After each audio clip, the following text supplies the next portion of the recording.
Masarap ang feeling ng marami ang nagmamahal, gumagabay, nag-aaruga at nangangaral ng walang humpay. Maliban sa magulang, ibang klase raw ang pagmamahal ng mga lolo't lola, lalo na pag pinaulanan ka ng masinghot na halik at yakap na talagang nagmamarka. Well, for sure, mapapayakap ka sa kanila pag napanood mo ang next nating istorya. Featuring ang lolo ng madla na bumibida ngayon sa social media. Halog-halogs mga apo. Ako si Lolo Peps. Ako ay 88 taong gulang na. Mas bata kaysa sa dinosaurs, ano? Meet Lolo Peps, ang virtual lolo ng Madlang Nation, kasama ang whole squad na to inspire ang mission. Mamaya ka na tumambay dito sa TikTok. Pumasok ka muna sa school. Kakaaliw, kaya di lang si Lolo Peps ang pinagkakaguluhan. Oh, ayan ka na naman. Magpo-post ka na naman. Imbis na pag-usapan ninyo, post ka ng post. Kaya kayo nag-aaway eh. Maging ang kanyang mga apo na hatid ay inspirasyon for everyone. Sometimes si Lolo Peps chillin lang sa kanyang duyan. Sometimes maangas na ready sa rakrakan. Very techy si Lolo, nawang dut-dut lang sa kanyang telepono para raw kahit saang sulok ng Sokmed, mabisita siya ng kanyang mga virtual apo. Maging sa pag-e-exercise, di niya pinalagpas. Well, ito ang una niyang tip bago ka pumaspas. Ang unang step sa pag-exercise ay bitawan ng cellphone.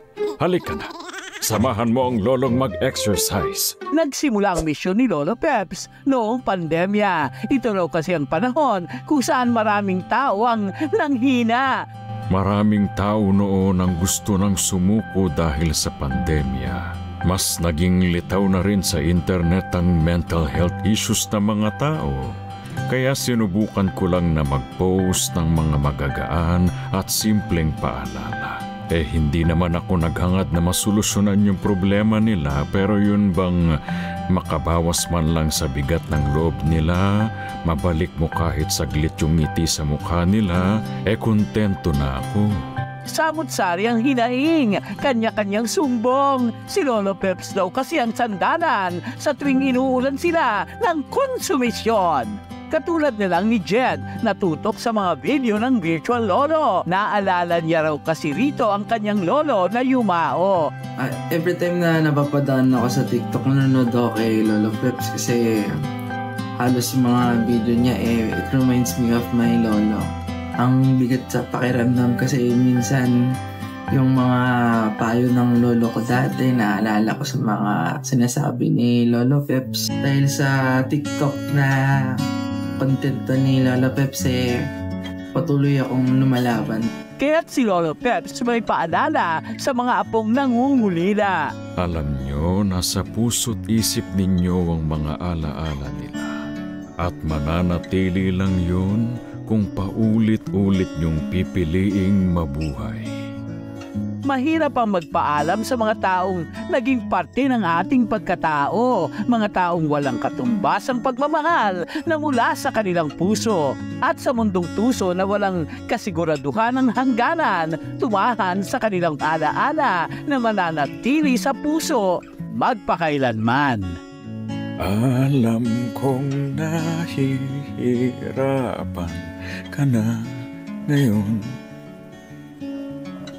sa daming hamon na pasan, di makatawid sa buhay mo.